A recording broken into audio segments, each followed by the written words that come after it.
9 June ভারতের জন্য বিশেষভাবে গুরুত্বপূর্ণ দিন। এই দিনটিতে নরেন্দ্র মোদী তৃতীয়বারের মতো আমাদের প্রধানমন্ত্রী হতে চলেছেন। আবার সেই দিনই রয়েছে ভারত পাকিস্তানের ক্রিকেট ম্যাচ, যে ম্যাচটি পাকিস্তানের কাছে ডু অর ডাই, অর্থাৎ পাকিস্তান হারলেই সুপার 8-এ যাওয়ার রাস্তা তাদের জন্য বন্ধ হয়ে যাবে। নমস্কার, আমি প্রীতিশ, আপনাদের স্বাগত জানাই ক্রিকেট স্ট্র্যাটেজিতে। ক্রিকেট ইতিহাসে যে খবরটি ট্রেন্ডিং এ চলছে সেটি হচ্ছে পাকিস্তান হেরে গেল আমেরিকার কাছে। ভাবতে পারছেন, ইউএস এর মতো একটি নতুন দল সে পাকিস্তানের মতো দলকে হারিয়ে দিল।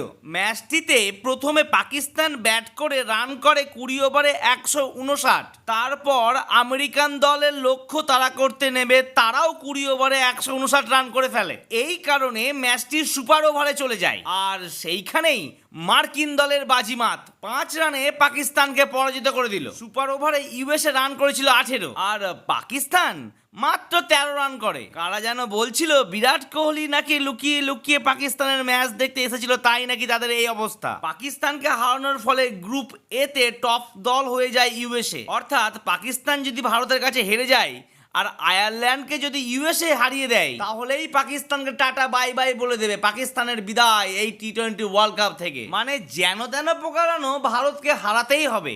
আর পাকিস্তান যদি ভারতকে হারিয়ে দেয় তাহলে ঐতিহাসিক কাণ্ড হয়ে যাবে। আপনারা প্রত্যেকেই জানেন এই ম্যাচ কতটা অ্যাগ্রেসিভ ভাবে সবাই দেখে। শুধু তাই নয়, অনেকেই চাই ভারত বিশ্বকাপ জিতুক বা না জিতুক, যেন পাকিস্তানের কাছে না হারে। ম্যাচটি যে জমজমাট হতে চলেছে তাতে তো কোনো সন্দেহ নেই। আর আমার চ্যানেলটি জমজমাট হওয়াতে গেলে ভিডিওটি লাইক আর চ্যানেলটি সাবস্ক্রাইব করতে মোটেই ভুলবেন না। এখন প্রশ্ন হচ্ছে, পাকিস্তানের বিরুদ্ধে ভারত যখন নামবে, ভারত কি তাদের উইনিং কম্বিনেশন চেঞ্জ করবে না একই দল রেখে তারা খেলবে? তো বন্ধুরা, আপনাদের কি মনে হচ্ছে আমাকে জানাতে মোটেই ভুলবেন না আপনারা। আর হ্যাঁ, কে জিতবে ম্যাচটিতে সেটিও জানাবেন আমাকে।